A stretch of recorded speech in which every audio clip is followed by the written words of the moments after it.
All right, Kiss Army, welcome to the KissFAQ Podcast. Thank you for giving us your time today and letting us into your head. I hope we don't do any damage. This is a Kiss-related podcast by the board, for the board. We hope that you enjoy.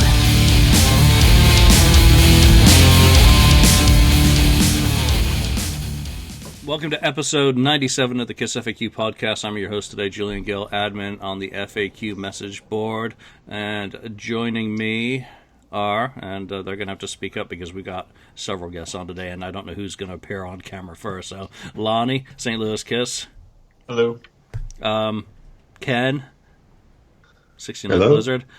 Marcus Almighty Mark. Hey, what's going on? And Cat Girl, Alivecatman. Woo! I'm back. Hey. I'm back. Hey, you sexy beast. Alivecatman, Andrew. So good to see you. Let's just go through the news quickly. People are surviving and getting back from the cruise. Obviously, there is a hell of a lot of really freaking cool YouTube footage up there right now, and hopefully more to follow from the two shows. I think everything that I've read, because I filter out all the negative shit, has been very positive about what they did while they were there. Paul pulled out a very old song again in his acoustic set, one dating from, I think, 76, called So Long. He did Mistake, Every Time I Look at You. He declined to play Bang Bang You on the 12-string acoustic for some reason. You know, Can't imagine why. He's a smart man. The Creatures stuff looked absolutely fantastic, to my way of thinking. Absolutely loved it. He and I said there's no way he's going to do Danger or Keep Me Coming, and he freaking knocked it out of the park on Keep Me Coming, and Gene equally knocked it out of the park on Rock and Roll Hell. So we'll be doing a recap on that show. Get on YouTube, check out some of that stuff. It is really cool. Paul's also announced some February dates for Soul Station for people who swing that way. Other news. I saw the one of the first clips. I saw a Creatures clip from the cruise, and they used the old logo on the screen behind. That's right. And I nearly creamed my pants unassisted when I saw that logo. I was like, finally. Wow. Yeah. I mean, because you guys know, if anybody's seen Kiss the last couple of years, they have the logo on the screen. So why didn't they do that sooner? Best thing they ever did, in my opinion. Yeah, no, they could just do the Asylum logo that way in the back, you know. It was up there. There's a picture Kiss from the Crew cruise. 7, Asylum. Yeah, they did. Oh no! Asylum on the Sea. Might get Julian to go. Yeah, I know. I don't know if that would do it. Sorry, but you know, getting back to that, you know, everything that's coming out, all the reports. I was an idiot and bought a copy of the 12-inch vinyl today on eBay. I had to have it. Of course you I'm did. trying to find a copy of it. Yeah, I spent a little bit more than Mom probably would have appreciated me spending on something that I'm not even going to play. But I think they're throwing in a set of picks and a couple of picks from the show. So, yeah, that'll increase its value. And who knows, I'll probably sell it at the LA Expo anyway. So, all right, so let's get into today's topic. And we're into November. And when you think about Kiss in November, usually you think about that bad boy. Or smashes, thrashes, and hits if you're a sadist.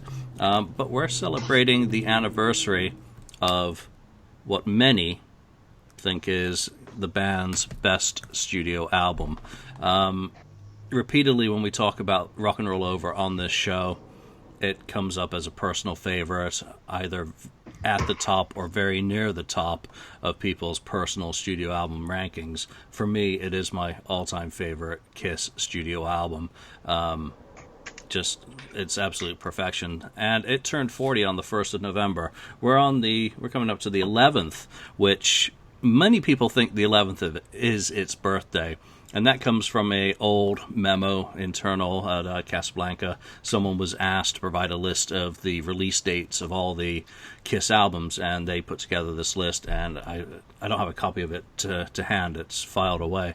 But they provided it and said that it was the 11th. So that's the date I still have listed on the Kiss Monster listing for the website. Kiss Alive Forever, of course, has it correct. Copyright documentation, which I'm looking at right now, has it as November the 1st, but what the hell does it matter? It's a November album. It's just turned 40. So let's get into this topic, gentlemen. And, you know, I guess the first one to recap, and we've probably gone through it before, is where it fits into your personal Kiss experience. So, Andrew, since you're looking so pensive, let's get over to you on that one. I was actually quiet for once. Like you said, my very favorite Kiss album. This is one of the albums that I remember as a kid listening to from beginning to end and not having to skip, any songs. Not to say that there are albums that I dislike songs on. This is just one of the first ones I could play from, beginning to end. Because let's face it, when you put on Crazy Nights, you're skipping more than half that album. But no, you're not putting on Crazy Nights. Well, yeah, or you're not even sitting on.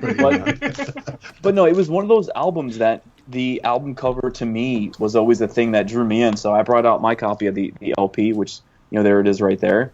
And it was just the artwork drew me in. And even when I first became a fan by watching Kiss Meets the Phantom of the Park, that's the first thing you saw on the screen. You saw the spinning album cover. And when you're a kid, you don't know. You're like, what's this? And then you see it as an album cover. You're like, oh, my God, it's so cool. So, we'll get into it later, all the things that happened with the album, because there's so much cool history that went on with this album. But, yeah, top album, hands down. Before I go to anyone else, I have a question specifically for you. And as a drummer in Mr. Speed, what is your favorite song off this album to play live? It's easy. I Want You. And not the way that Peter played it with that little shuffle pattern on the ride too was cool, but I always liked how Eric Singer played it on the Revenge tour and then later on. So yeah, I Want You is probably the best song to play, or my favorite song to play in it. But I still loved the live versions of a lot of the songs. The live version of Ladies Room, the live version of Calling Dr. Love, which wasn't played until the Love Gun tour. But yeah, I Want You. Nice. Mark, let's get over to Canada and get into where this fits into your personal catalog of Kiss albums, pardon me. Well, I mean, it's pretty obvious for me. It's numero uno as well. My favorite Kiss album, and much like Andrew, it's for a lot of similar reasons. Probably one of the first records again that didn't have to, fast forward through anything or skip anything. Every song on it is fantastic, and not to start any kind of drama again, but after the stink bomb of Destroyer, this was a welcome relief to have on the turntable to listen to. So I've always loved this, and I mean, like I said, my first introduction to this was actually in Portugal when I was on tour with my band years and years ago, and I found, like I said, one of two American records there. Deep Purple, which is actually a British band, but what I mean, an English-speaking record, and Kiss Rock and Roll Over. So that record was played to death there because it was really the only thing to listen to. And I loved it, and I still love it, and I can listen to it anytime, and everything about it is perfect. The production's good, the songs are great, Ace's guitar solos are top-notch, and whenever I was in a band, in any band, we used to, jam out Kiss songs, and for us, we used to always do, like, Dr. Love, because Ace's solo is number one in that song. It's awesome. So what better way to start off a jam session and whip out a couple of Kiss songs, right? Well, yeah. I agree. Absolutely. Ken, how about you? Yes, well, for me, it is my number one Kiss album also. Not the first I bought, but it was the first I heard, I guess, with someone throwing it down on their turntable and letting me hear it. And I was very surprised in what I was hearing and just totally enjoyed it. So from then on, that's what even got me hooked. This album got me hooked, I guess you could say, into Kiss. And then, but even though it wasn't the first I bought Alive 2 first after that. But it's a fantastic album, for production wise and the whole package. So it's number one for me. It's an easy number one. 1976 was a pretty good year for music. Two of my favorite albums, obviously, Rock and Roll Over and Aerosmith Rocks. Throwing those two in, just the sound. They both had the street attitude, the grit. Lonnie, where does this fit for you? It's right up there. It's definitely top. Even above Revenge? No, I didn't say number one. I said top 3, top 5, worst case scenario. But it's just looking at the track listing, it's almost, and you could say this about most of the original 6 albums, but it's almost like a greatest hits package. It's so freaking good. At least, maybe not a radio friendly greatest hits package, but like a diehard Kiss fans greatest hits package, you could say, with Take Me and I Want You and Ladies Room and Making Love, and there's so many great songs on there. So I mean, it's the album where they really got their studio sound right for the first time, and it's the studio album that sounds like Kiss, and I think that's something that everybody can agree on. That's with the struggles that they had early on to really capture their sound in the studio, they found a formula that worked on Rock and Roll Over, and that's why it's one of the best. I think one of the interesting things with this album is that it was a reaction to Bob Ezrin's production and the polished nature of Destroyer, that they had gone too far in one direction, that they went all the way back. They slid that dial all the way back to the other side of their hard rocking attitude when they did this. I mean, essentially cut it live in the theater. So you really get the rawness.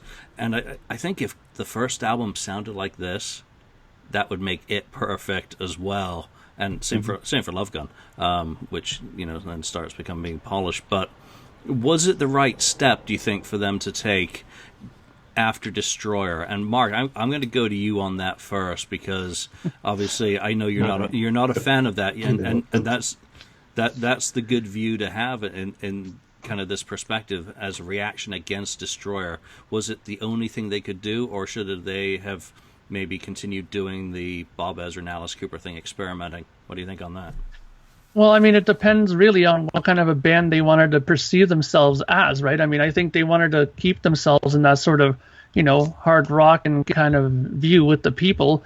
And, there was, like you said, there was backlash from people. And ironically, I spoke to my older sister today again and just asked her about this, just to get a kind of feedback from her, because she was right in the midst of when Destroyer was out, And she said, too, that she remembers going to school, and a lot of the guys when she was in high school were saying the same thing, that they didn't like it. Oh, they wussed out, and that's the kind of stuff that they were talking about when they were, going through school.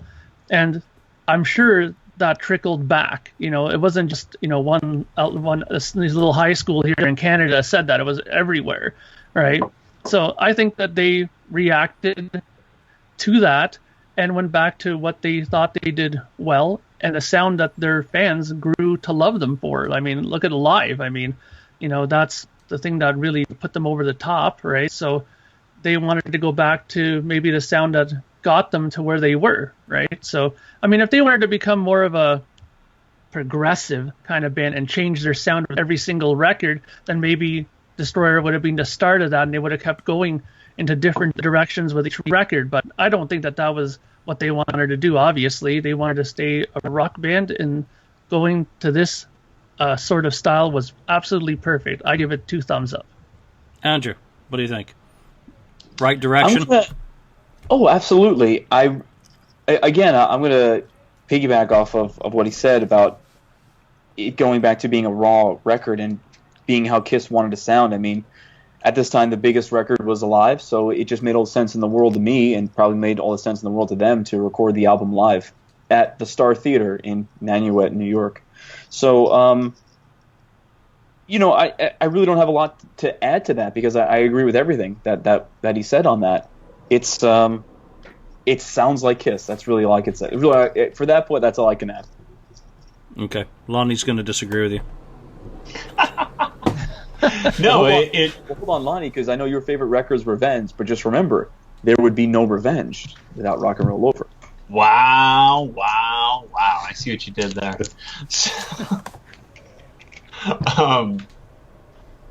It was, I think that the sound, obviously a reaction of Kiss hitting the panic button of Revenge tanking when it originally came out, and not living up to the expectations that they had, obviously. You mean Destroyer tanking? I'm sorry, yes. What did I say? He got you. Revenge. He said Revenge. He said Revenge. He had Revenge on my Keep mind. that. I Save that. I can't help it. So, No, but it was a knee-jerk reaction to Destroyer tanking and not living up to the expectations they had.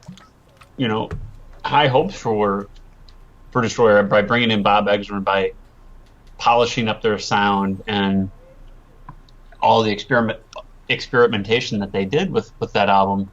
And they recorded Rock and Roll Over before Beth really took off as a single, and they were hitting the panic button, and but they made the right choice by making it sound like their most successful record to date while they were recording that, by saying we had so much success with Alive. Well, how can we capture that sound, because Destroyer doesn't sound like that, so let's record it in a theater. Go ahead. I'm going to challenge something you said.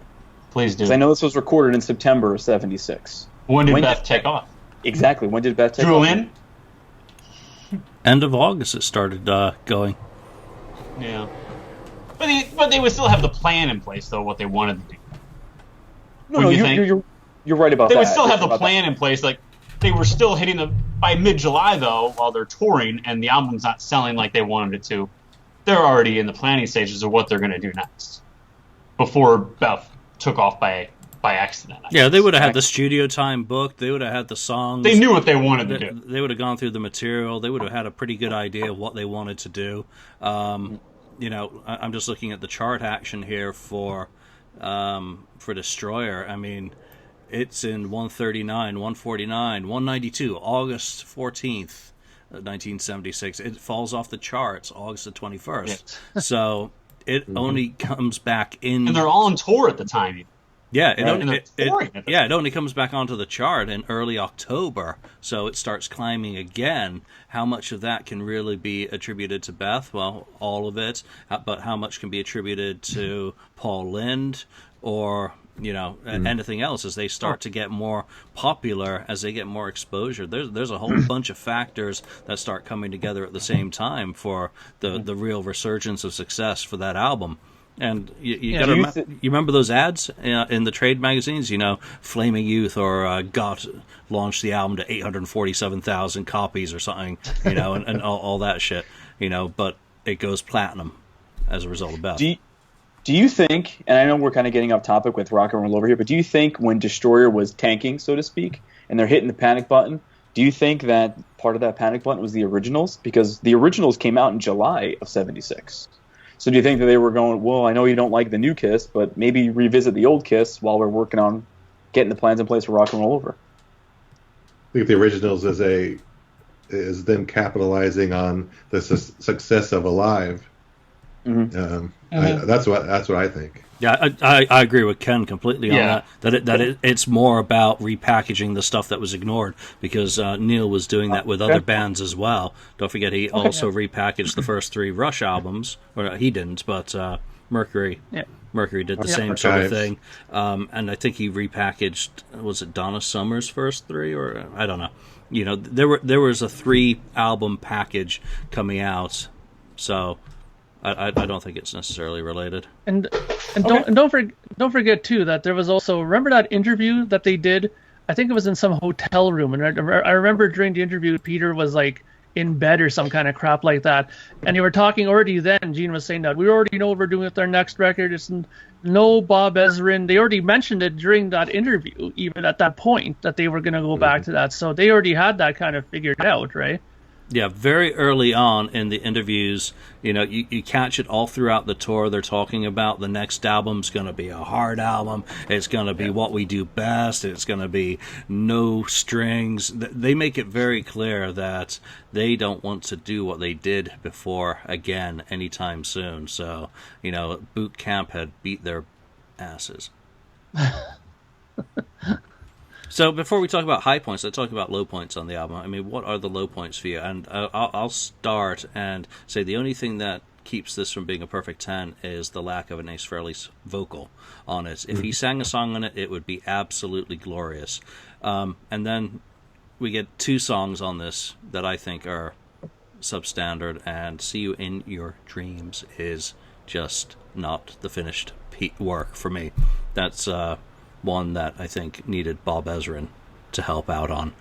If he'd been producing this band, I think it would have been a far better song. And obviously Gene re-recorded it on his solo album because he wasn't happy with it either. So I don't see what they could have done with it other than completely rework it into something unidentifiable by what it is today. And some people don't like Baby Driver, but I was going to say that, Baby Driver. Well, I was going to say. You know, you're just not allowed to wear the cat makeup anymore. Although last time I saw your band play, Andrew, you guys played Baby Driver. Yeah, do you know how long it took them to convince me that was going to be a good idea? They were like, let's do this song, I'm like, no, let's not do it. And then finally, I was like, all right, if you shut up, we'll do it. So, and then we did Hot Luck Woman after that, and I thought that went over also like a lead balloon. It's not exactly one of those up-tempo songs that gets the crowd headbanging, is it? So what are the low points on Rock and Roll Over for you, Andrew, since you're on screen right now? It's just really Baby Driver. I mean, the song is okay, but like I never really, it was one of those ones where I just was like, okay, Stan Penridge wrote this, and maybe Peter put a period on the end, and they go, all right, Peter, you get a writing credit on this song because you put a period or a comma somewhere. I never. That was the only song. You think he knows the difference between a period and a comma? Wow. You have not read the lyrics to Hooligan. Well, yeah. I mean, you know, the guy could barely write his name. I mean, if you look at some of those letters that he wrote, Lydia or anybody back in the day, or some of those, you're like, what? Who wrote this? Like, a child wrote this.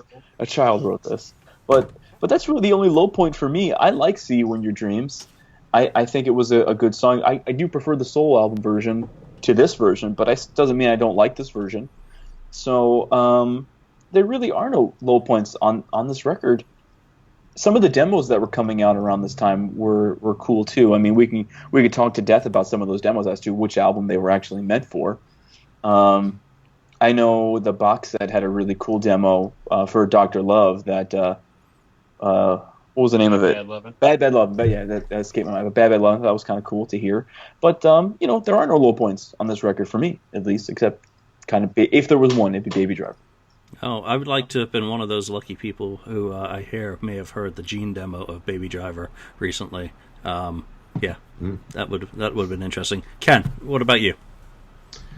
Yeah, there's no real low point on this since I can listen to it without skipping anything or falling asleep on the song or something. But no, it's all good.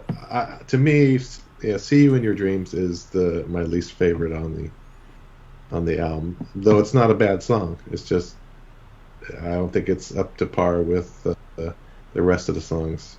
I like "Baby Driver." I think that's a pretty good song. When I first heard "Baby Driver," I didn't like it.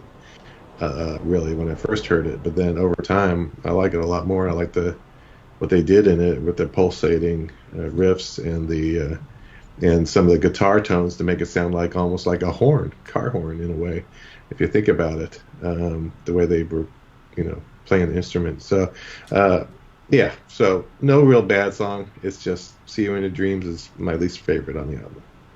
Yeah, I'd like to hear the original demo to Baby Driver because Peter, I think, is on record as saying he doesn't like what the band did with the song.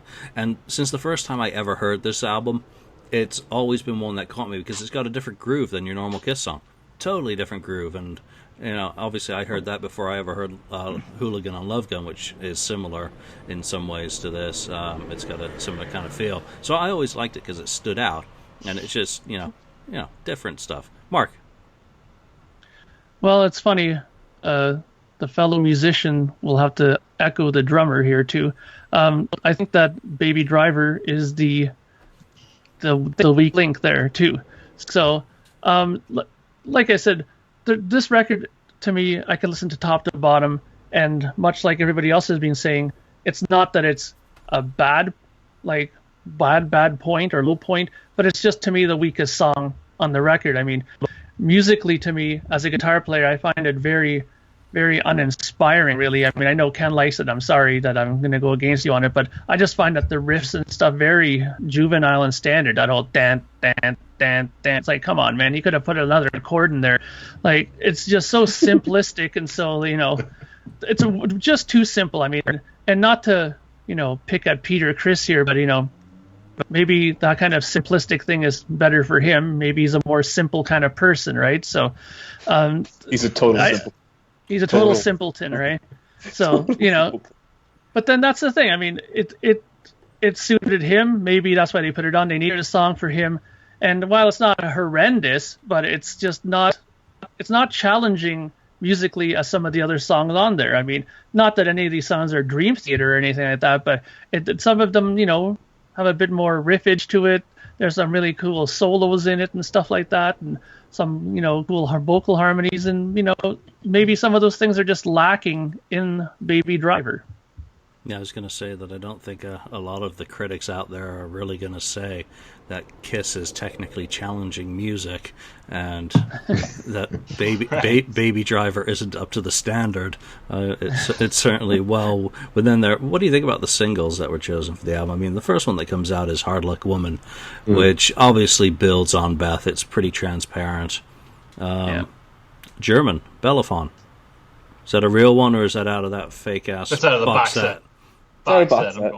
I'm sorry, the reproduction high-quality box set. That's right. And I do like I'll it. show you that. I'll show you this thing. Gatefold, Japan or Canada? This one's a real one. Japan. Yeah. This is a real one. Nice. So do you think they did the right choice by following up on Peter's with another Peter song? Or should they have, maybe done... Wait. Beth is a Peter song. Hard Luck Woman is a Paul Stanley song. Sung by Peter. Yeah, well, I mean, it's still a Paul Stanley song. But the public doesn't. The public doesn't. Yeah. The public's not looking at writing credits when they hear it, though. When it's released as a single.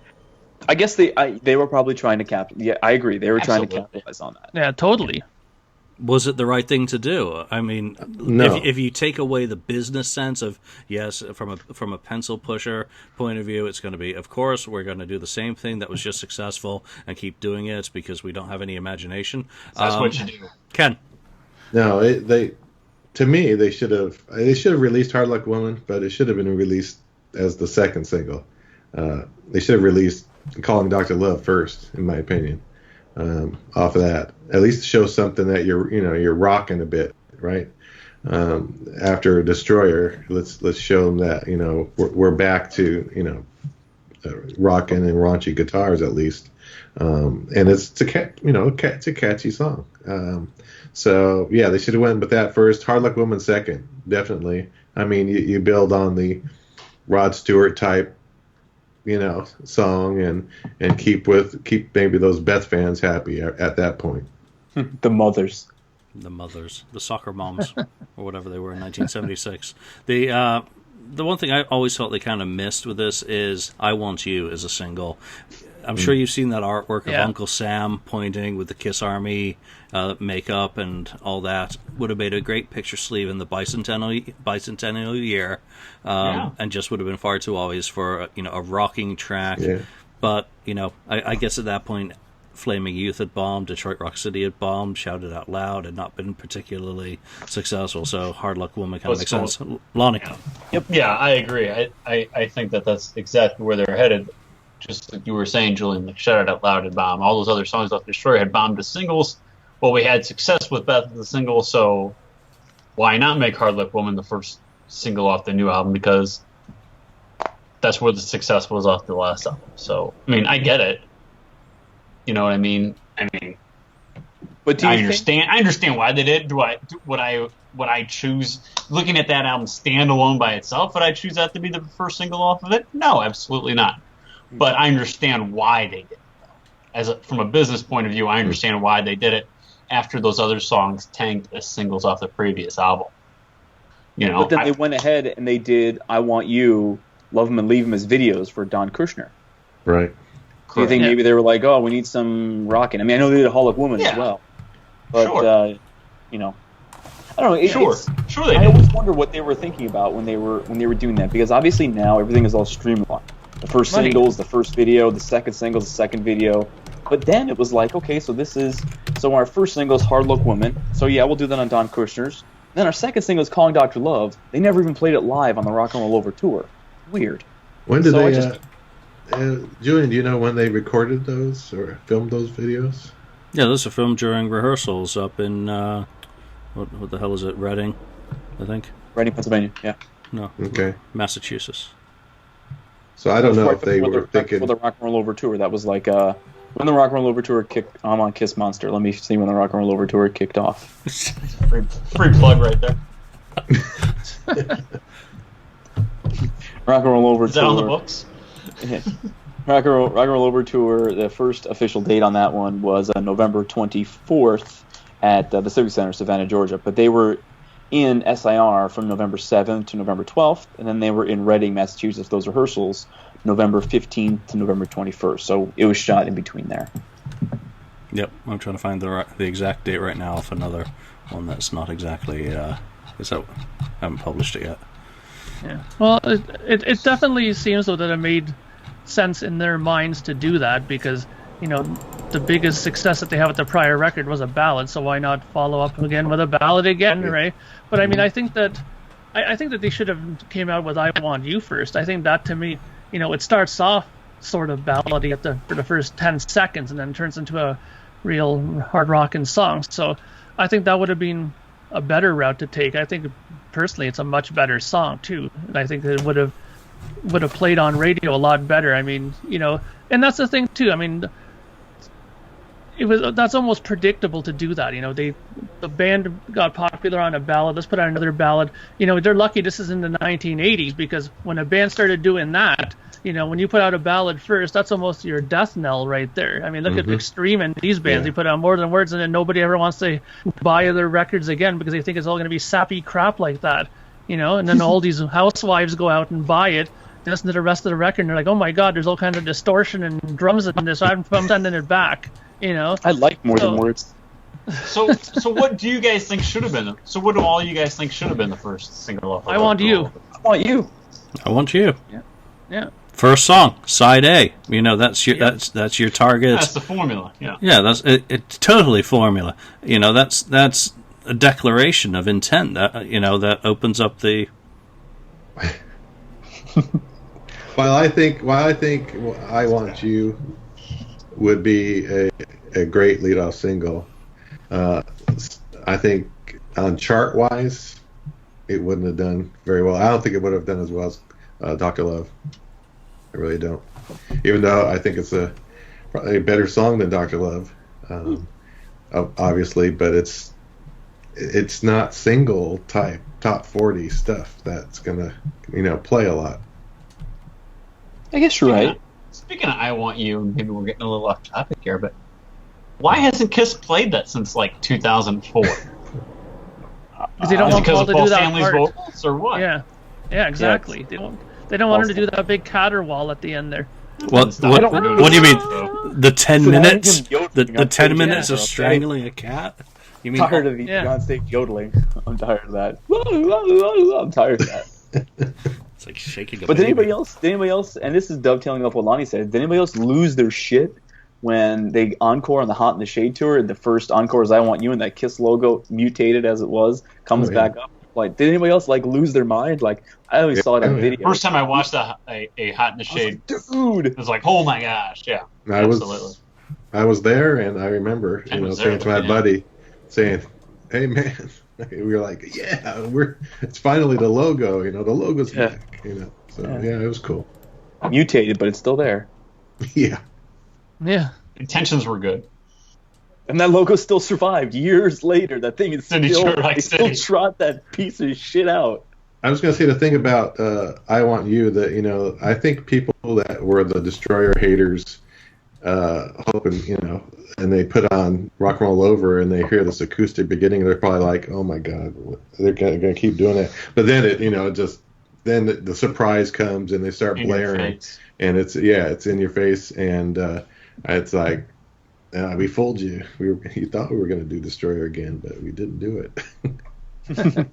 So let's talk about those videos, because those, to me, are some of the most stunningly impressive visuals of Kiss in this era. But they don't get used until May '77 in the U.S. I mean, I love anyone out there, international fans. We've always heard that these are filmed to be promotional videos to be used in other markets. That was what Casablanca and what Coin were big on. Did anyone ever see those anywhere else in the world? I mean, I'd just love to know that for my own personal satisfaction, before May '77, when they're used on Don Kirshner's, rock concert, or rock show, whatever. But what do you guys think about the videos, Andrew?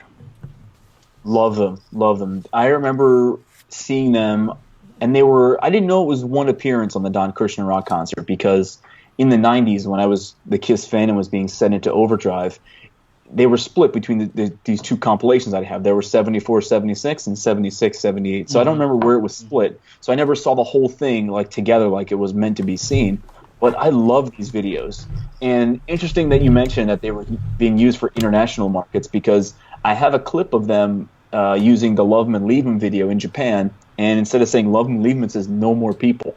I'm like, who? Yes. Why did we? Yeah, why did we? What happened with this?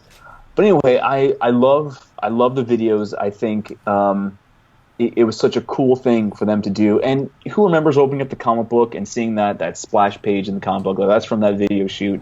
And there's so many cool, rich images from that. I mean, I know the stage is kind of smashed down to size. I mean, you could barely see the entire logo because of where they were rehearsing. But man, I love those videos. I mean, I kind of get sick and tired of watching, the Sure Know Something and I Was Made for Loving You videos, and maybe even I get sick and tired of the Midnight Special. Never get sick and tired of those videos. Absolutely. Never get sick and tired. Agree with you completely. Lonnie, what about you? Yeah, it absolutely captures Kiss in late '76 and really Kiss peaking. Those visually, and it really just gives you a sense of how fantastic it must have been, and Ken's the only one of us that can really attest to this, of how fantastic it must have been to see them live in that time frame. Because, Gene is just Gene with his jumping is just out of control, and Paul is all over the stage. It just makes you feel like, my word, it must have been amazing to see him live back then. And it just visually, and the way they just, it just captures Kiss in a nutshell. And even Hard Luck Woman, which is a slow song, and then it focuses on Peter the whole time, but then it pans over to Paul and Ace, and they're playing the same guitar at the same time. And as a kid, when I see that for the first time, I'm like, oh wow, that's really cool. They're both playing the same guitar, the two guitarists, as hokey as it was, when you look at it now, like, oh, that's really kind of cheesy. They're both playing the same guitar, but when you see it as a kid, it's like, wow, that's really cool. So I think those videos are fantastic, and the Love 'Em, Leave 'Em, just how animated Gene is when he's singing that. It really gives you a great appreciation of Gene, and I love that song, and I wish they would have showcased it back then. I wish they'd showcase it now. I think it'd be great live now. And we've talked set lists on the show to death, but I think anybody that's a even casual Kiss fan has Rock and Roll Over that's going to go to the show is going to at least have heard Love 'Em, Leave 'Em at some point in their Kiss fandom. So they played it in Japan, '76, 2006. They played 2000. it. Were you at that show, Andrew, and they played Love 'Em, Leave 'Em? I was at all. I know you shows. went to Japan in '06. Yeah, I was at all 4 of those shows on the Japanese tour. So I was at the show. So they played Love 'Em, Leave 'Em. Wow. They played Love 'Em and Leave 'Em July 18th in Nagoya, and then July 20th in Fukuoka they played Kissin' Time. Man, that's fantastic. I mean, damn, fantastic. And we still don't know if they ever performed it on the U.S. tour in '76. We don't have the first set list from Savannah. I've never even been able to find a review that goes into enough detail on that. I mean, the Savannah Morning News review from the 2 days after the show doesn't mention any details that would lead you to believe that it was performed. We know it was done in rehearsals. We know it was done live in rehearsals. We know they lip synced, obviously, and did a very good job lip syncing the song for the for the Kirshner videos because they'd been working on it live. But, that would be the sort of deep cut that I think they could throw into the set, as one of the rotating ones. It's been in there. It's, it doesn't go down as well as the more identifiable stuff, but it would be one of those ones that they could do to throw the hardcore fans a frickin' bone and shut us up. Like they did Flaming Youth last summer. I think it would go over just as well, if not better, than Flaming Youth did. Don't you think? Oh, absolutely. And Gene, I mean, getting back to Don Kirshner, Gene, the image of him and how animated he is, that is the demon I love. Exactly. I get the visual of him. Mark, I've left you out of this for a little bit. What do you think? Oh, I agree with everything you guys have said. I mean, they're just, they're iconic videos. They're something that every Kiss fan needs to see at least once in their life. And, and if you haven't seen it yet, I mean, nowadays you can see it on YouTube. You can probably find it somewhere on there and check it out. And they're just such a time capsule of that period. If you want to see, Kiss when they were firing on all cylinders and things were going good for them, that's probably the clips you want to see. I mean, and they had a decent kind of stage set up there, and like you said, Gene was, he was at his most animated best at that point, right?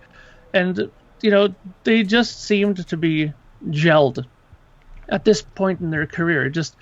It's great to see it. I mean, and if you think about it back then, I mean, how many bands really had videos of that kind of quality back in 1976? I don't think there were too many. I mean, did Queen have Bohemian Rhapsody out at that point? Probably. But, I mean, that was out. Yeah. That's about it, that I can think of. I'm sure there are others, but maybe not as circulated as these were. I mean, of course, they were circulated more into other markets to, introduce other places that Kiss hadn't played to yet for people to see Kiss, right? So that's fine, and it probably did its job. But, as a video for us to enjoy, they're fantastic, and I'm glad that they put them on the Kissology because, we have them there now in good quality forever to watch, right?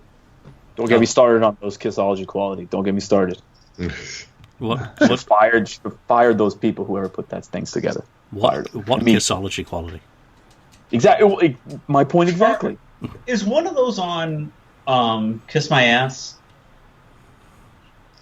Or is one of those videos on Kiss My Ass? I forget. Let me check this great website called KissMonster.com. I like what you do with your voice here. Let me check. Because I just don't remember. I haven't watched Kiss My Ass. I don't either, and because I haven't watched Kiss My Ass in a long time. Yeah. Okay, so let's see. Commercial. But no.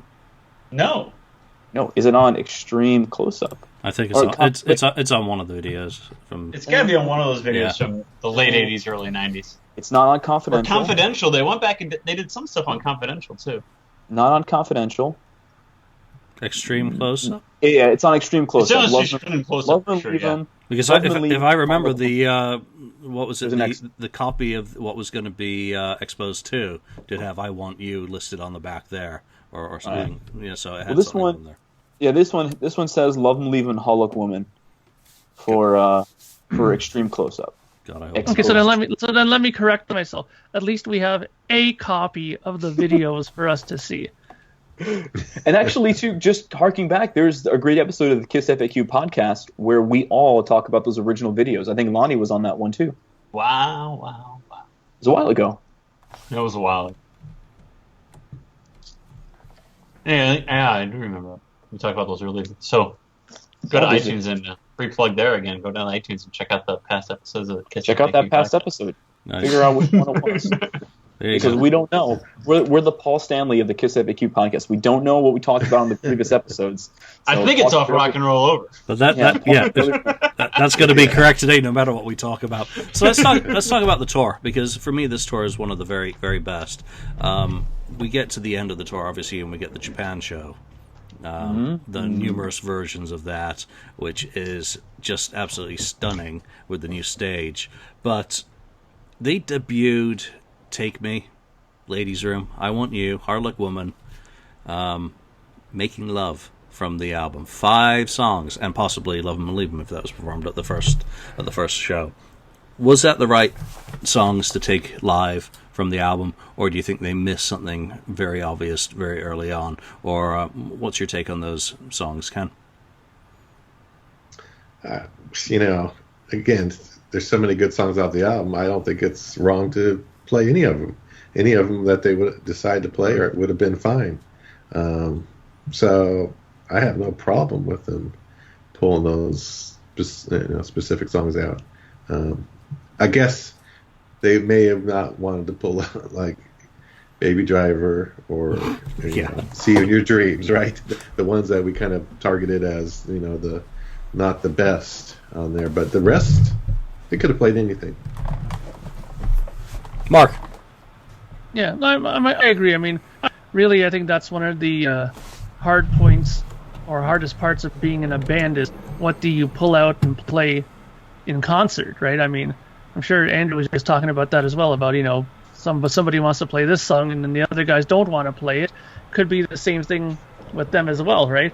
But, I mean, I think that what they played at these shows were really good. I've always loved the video clips that I've seen from this tour, and I've always thought they were really great shows. So really, I don't think that whatever they played off this record, all of the stuff that they played off this record was really good. I thought they performed them well live, and I have no complaints about them.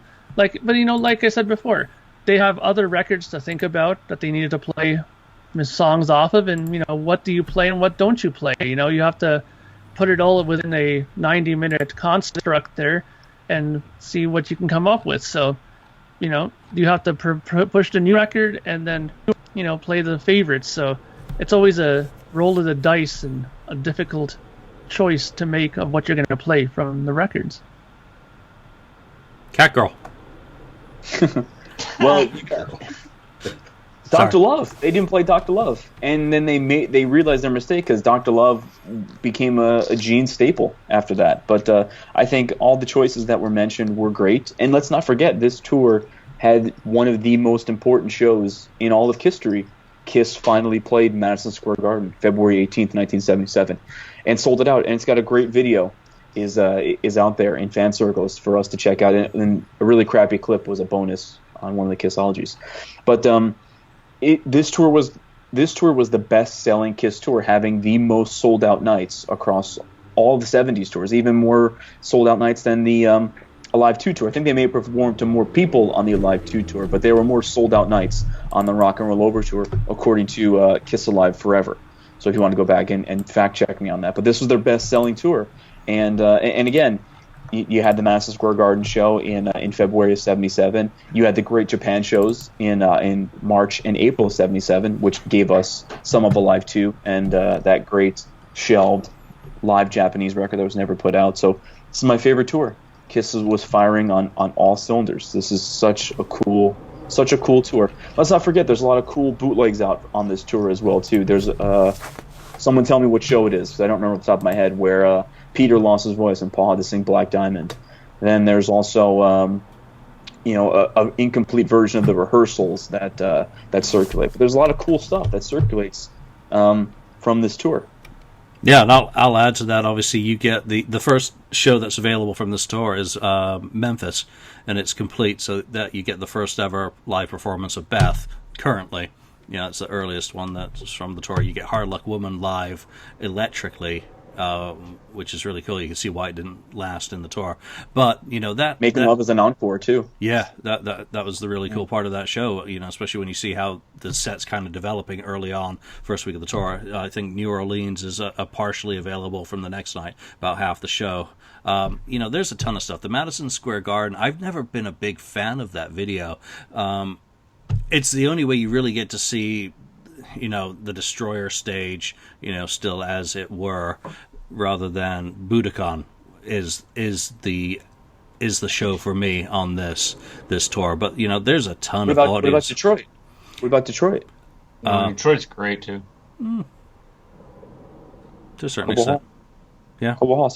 And that was, I think, one of the last nights where Paul had his long sleeve, the version of his costume. I'm pretty sure either in Madison Square Garden or a night or two before Madison Square Garden, where he had the short sleeve bodysuit, the actual rock and roll over one. Because I believe after Detroit '77, he went back and wore the Alive bodysuit. I guess something went wrong with his long sleeve Destroyer bodysuit, which is why the short sleeve one was made. Yeah, and of course the Kobo show. I mean, that was the massive one that came out. It's quite a few years ago now when that finally leaked. Just imagine it. Yeah. It seems like a couple years ago, but it was quite a while ago now. Yeah. Almost 10 years ago, pretty much. I know, but it seems like it was a couple years ago when that finally came out. Yeah, and everybody shit their pants at the same time when it came out. Just to know that the other nights exist as well. So yeah, we'll never see them. No, I know, but there you go. Let's talk about Budokan. Obviously, that is historic in so many different ways for the band. Their first visit to Japan, their stunning stage that was built custom for that tour. Set, performance, everything. Mark, let's go to you on Budokan. Yeah, well, I agree. It's probably one of my favorite shows as well to watch.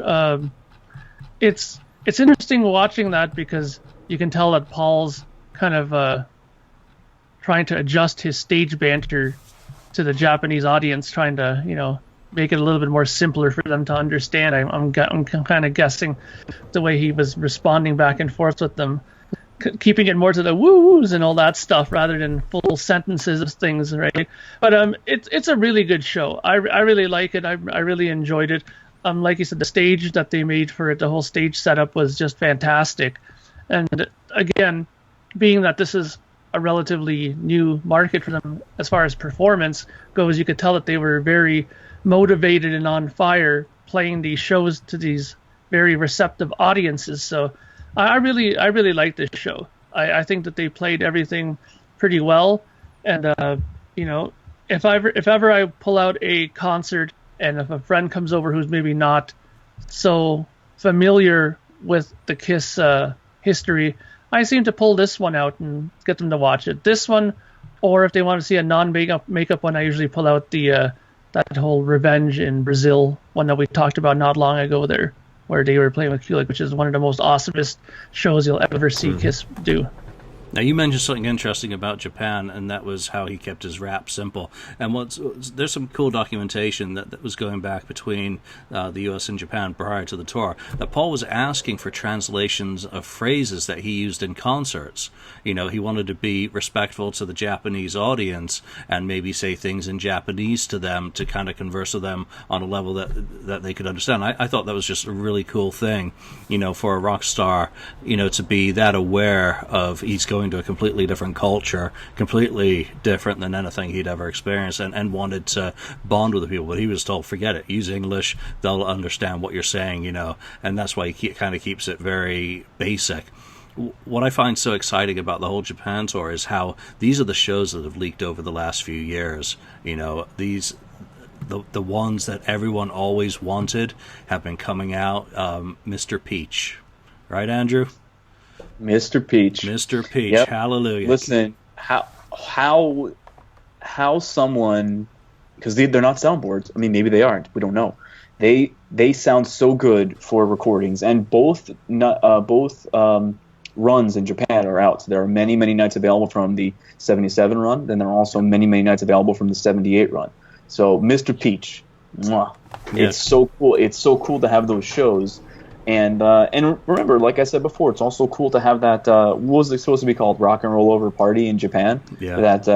That Eddie Kramer did, because that was supposed to be their next live record that was going to be released only in Japan. I guess that was a big deal going on there, because it's my understanding that a lot of bands were releasing at Budokan series. That's why Cheap Trick did theirs. And then obviously the Cheap Trick at Budokan took off in America too. But there are lots of artists who released concerts performed at the Budokan. So I think Kiss was just following suit on that. But it was cool to get that, and I'm actually really glad that it came out, because I read a lot of publications about it, like it was coming out, and that'd be one of those things where I would be clamoring to hear that, because it sounds so good, and I sometimes prefer that to Alive 2. But and parts of it are Alive 2. Parts of it are Alive 2. So, and the other parts were in the studio. But the Budokan was great. I mean, that's such a cool time period. And where's all the other footage from Japan, 77? You know there's more footage shot. Where is it? Has got to be. I mean, that for me would just be one of those things now if anything else surfaced from there, because, you know, I still think they should release that album. That would just make too much sense to me as a fan. You know, put it up. Right, so remember a few years back, Backstage Auctions, I think, was doing the Eddie Kramer auction, and they put up the reels for Rock and Roll Party in Japan, and I wanted those so badly. I was going to go big time on those to get them, and they had to pull them. No, you just know there was a phone call for those in the Kiss 73 demo reels that you were not selling these. Simple as that. But I would just love to have that album out as it's supposed to be. I don't think it's even available in a non-lossy source. I think the person who originally got the copy put it into a mini disc player and did a recording that is actually lossy instead of lossless. So I'm not too sure on that. Maybe. And there's like at the end of I Want You, there's like that almost sounds like yeah, what the fuck? Yeah. What did you do? kind of pisses you off a little bit every time, doesn't it? It does. It does. And when I got my first copy of that, it was at with the famed Rothman Center Kiss Conventions of the late 90s and early 2000s. So I get this, and I'm like, did this guy rip me off? Like, why did why? And then years later, every copy I've gotten since then. So I've gotten copies that are better than what I originally got, but still, every copy's like that. Oh, yeah, without a doubt, there are better. I'm just trying to look it up quickly on the site because I Want You from the sound check version on the box set is actually from Japan? Yeah. Sound check? Yeah, without the audience overdubbed. So yeah. Sound check my dick. Because there's actually a guitar error in the song that's exactly identical on the Rock and Roll Party in Japan recording, but that's getting too deep into the technical bullshit side of bootlegs and all that crap. So we love that though. That's another show. Yeah, that's but another show. Right now the audience is falling off the backs of their seats. No, I thought we were talking about rock and roll over. They're clamoring. They want to see what we have. Actually, when we were talking about some of the rehearsals, I went and I went and checked my iTunes library, and I was like, "Ooh, there's something here I can't talk about." So Yeah, I'm in the same mode, Andrew. Yeah. Probably talking about the same thing. Well, after we edit her out, then maybe we could talk about it. But hey, so I mean, I know I did Kiss My Wax for a little while, so I actually brought up all my Rock and Roll Over records to kind of talk about what's in the record. You guys want to talk about that? Yeah. But first question is, do you have a copy of the Burns Media? The LP. Have you managed to add one of those to your collection yet? I have the content, and the content is better than any content. My version of the content is better than any version out there. Ooh, look at you. Hands down. That sounds like a throwdown. But yes. You want to throw it? I think Julian would challenge you. No, because throw it. Dicks out for Harambe. Because it is better than any other version I've ever heard. So simple as that. But what's that album going for when it does come up? Is it hitting 1,000 yet? I mean, Tom would know the answer straight off the top of his head, but Tom would know, and the guys, Jason and Tom at Kiss My Wax, they would know. They're definitely the vinyl aficionados. But it's one of those things, and Mark Cicchini's got a copy of it. He showed it on one of the old Kiss My Wax episodes. Yeah, they didn't on Three Sides. They also played. Some of it. They played a little bit of it. Yep, they did. Which is better than my crappy cassette tape. Ken, what about you in your collectibles when it comes to Rock and Roll Over? What do you have? You were showing the gatefold earlier, I think. It's a gatefold. It's probably my most collected version. I have an El Salvador copy. I have the red vinyl copy. I think was that Belfon or whichever one. The teardrop. I got rid of one. I sold it really cheap as well because someone had gone in with freaking pencil around the white on that. That just killed me. But the promotion Rock and Roll Over, the white cover. the promo that has how many 4 tracks on it or something. I can't remember. that's a really cool one. That's a more of a harder one to find. And, very expensive. So yeah, I it's probably about this many. I don't know. There's a lot. So yeah, I collect that. I think I collect more of that one because it being my favorite, I kind of lean towards it and try to find more copies of it. It's kind of like you and Kiss Alive, Julian. Like I'm selling them. So not quite as obsessive. Yeah, I gave up on that. I totally gave up on it. It got so boring, just having a wall full of Kiss Alives that I kind of changed my collecting focus, and I'm just going for the one copy of each album, which to be the most interesting one from the world that I can think of. So it'll probably have to be Canada or Japan for that when I do add it into my collection. I showed it at the top of the show. This is my only copy, and it's the P33C Japan CD, which is the most superior recording until the 2014 remasters, which that is basically the grandfather of it, very similar sonically, though the 2014 ones are just the volume boost a little bit. Nice Argentina. Yes, and it's signed. Who's it signed by? It's signed by Ace, right? Ace Frehley. Nice. Is that a signature or a scribble? That looks like a seizure. No, it's a signature. Yeah. That is beautiful. And there's like several versions of that. I mean, I think I've seen 3 different like labels on that 80. I think it's 1980 on that one, or 82. Yeah, the actual guy that I bought it from, he got the signature from Ace, and he put this actually in it where he actually got signed. He attended this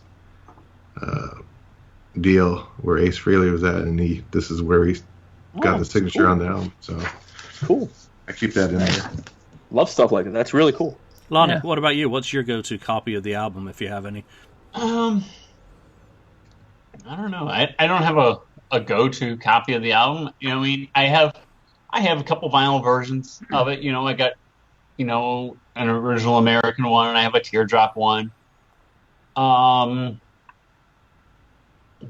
the album's just so freaking great that, you guys we were picking a bad song on the album a little while ago, and it's really hard to do when you're looking at an album that's so great as Rock and Roll Over is. So, I guess the version that I listen to the most right now, I guess, is the version that's downloaded on my iPod.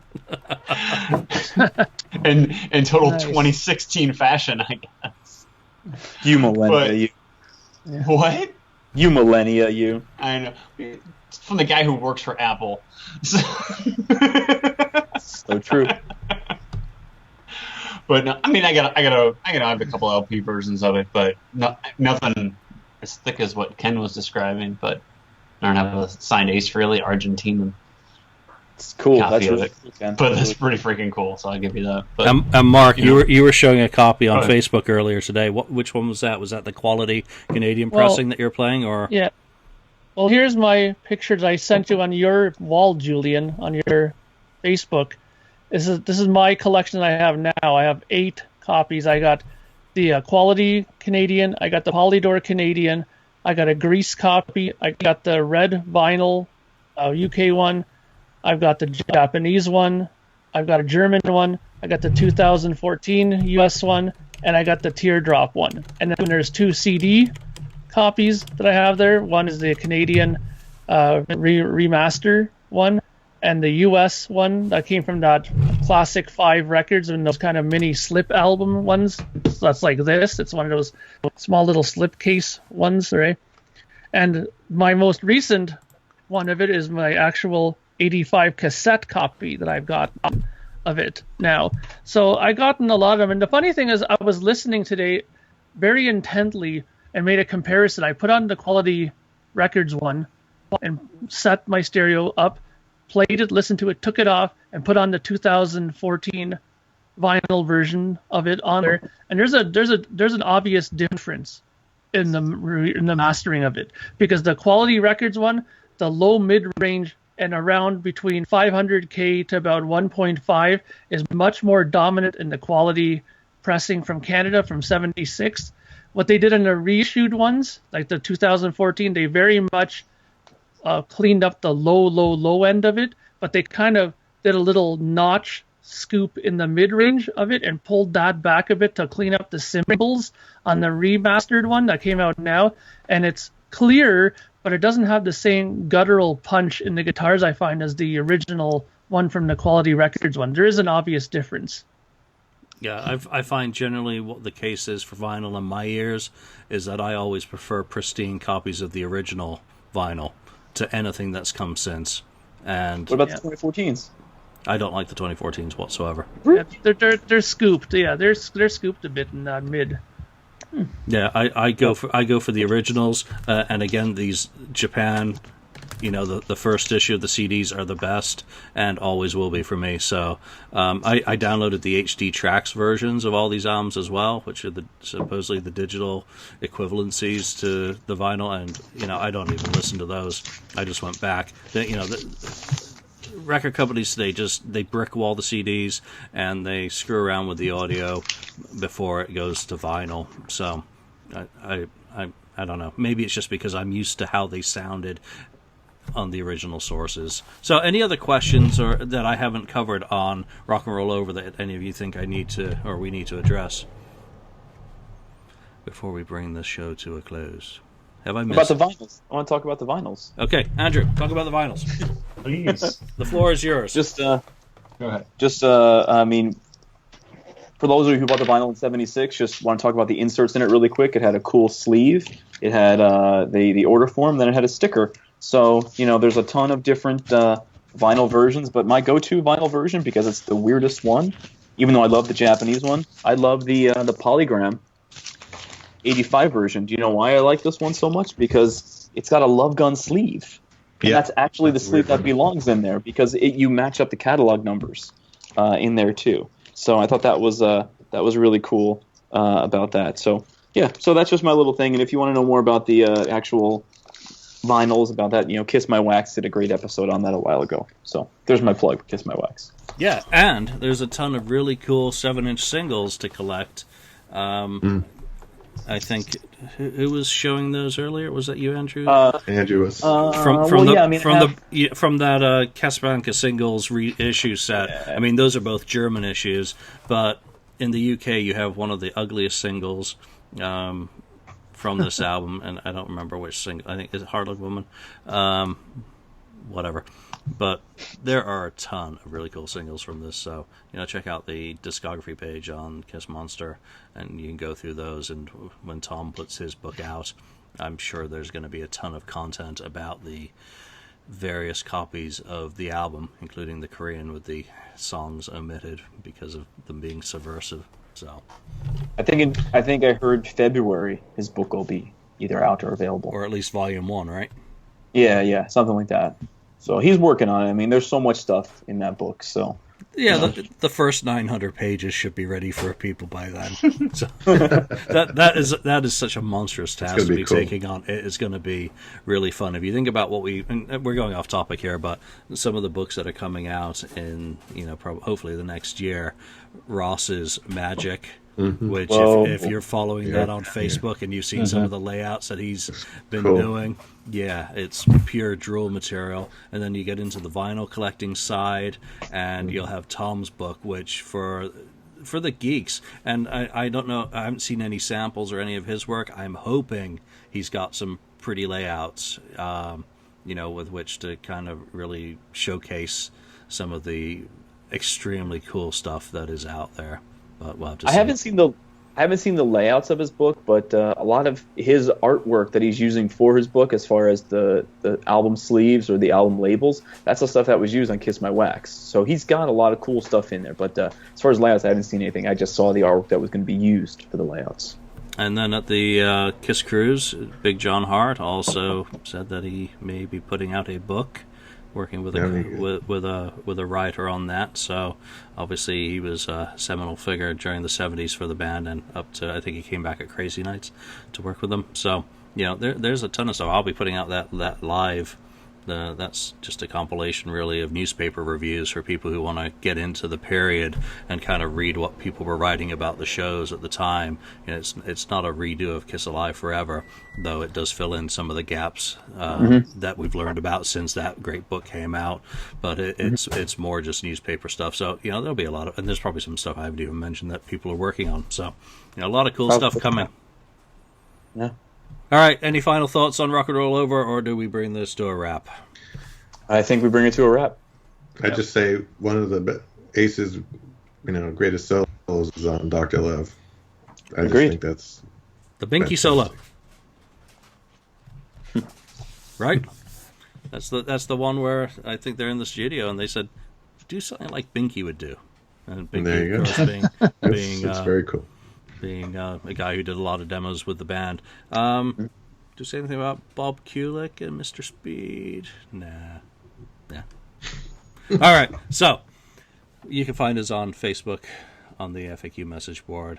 If you listen to us on iTunes, we do appreciate a rating, feedback. We love your comments. We love your participation. I do want to thank everyone who participated in the MVP episode that Alex and I did on our own. We got a lot of really cool responses to that. It was great to read everyone's stuff. So if you want to chime in on these postings with your thoughts about what is great about Rock and Roll Over, and is it rightfully at the pinnacle of the band's catalog for you personally. So from Catboy, from Ken. Hey, at least I used the right gender that time, right? Lonnie and Mark. Don't assume my gender. Dude. Is it because of the blue hair? Isn't that the wrong color? Should it be green? I mean, what the hell's the matter? You know what? Yeah. I got a good off. Or did it go wrong? No, I got a good off-air story for you about that. Nice. Oh, you know what? Hey, you know what? I'll share the story on air because it's actually really funny. Wow, it's exclusive. So you're like Ryan Lochte. You dyed your hair and then jumped in a pool and chlorine reacted with it and turned no, it blue? it's supposed to be blue. I wanted it to be blue, but I saw Kiss 2 weeks ago in Connecticut, and I was at the acoustic meet and greet set, and they're playing. Then Eric stops playing. And he goes, "Andrew," or did he say "Little Andrew"? No, he goes, "Andrew, is your hair blue?" Paul, is Andrew's hair blue? I was like, "Yeah." He goes, "Why'd you do that?" And I was like, "I don't know. I felt like it." He goes, "Okay." And then later, he was like, "It should be green. It's like for your character, Kiss tribute, it should be green." I go, I just wanted it to be blue. And then later on, I'm talking to my friend about it. I'm like, "Did you ever think that when we were little, listening to Kiss, that they would stop and say our names and like be like, hey, my friend's here. Hey, this." Did you ever think that? So like, it blew my mind after it happened. And then it's for some of you people that are friends with me on Facebook. You all know that every picture I have with Kiss, I look like a dork. So I was really hoping that this picture was going to be a good one. And thankfully, no, I thought it was a good one. But like when it happened, Gene sees me, and Gene always calls me Paul McCartney. He grabbed my cheek, and he grabbed it like really hard, and like I didn't know what I was doing for that second. Like I thought I was like wincing when he grabbed my cheek. I didn't really know what I was doing. So after the picture was over, I look back at Gene, I go, "Well, you fucked that up." I mean, luckily the picture turned out good, but there was that moment where I was like, "This is number 7. This one sucks too." So there's actually even a worse picture of me, like this. I'm not going to post anywhere. I don't know why I did that, but I did. Post it. So post it. No, it'll never be posted. Post it. So maybe to get over it and put it in the past, you have to share it. It's so bad. And then it won't be embarrassing anymore. Really, trust me on this. All right. Maybe I'll post it. All right. Well, thank you for that story at the end. And thank you all again, guys. And we will see you all next time. Thank you for spending time listening to the KissFAQ podcast today. All sales are final. There are no refunds. If you'd like, look us up on Facebook or come over to the KissFAQ message board and discuss the topic we broadcast today. Don't forget to rate us on iTunes, Spreaker, or wherever you've listened to the show. We hope you'll join us again.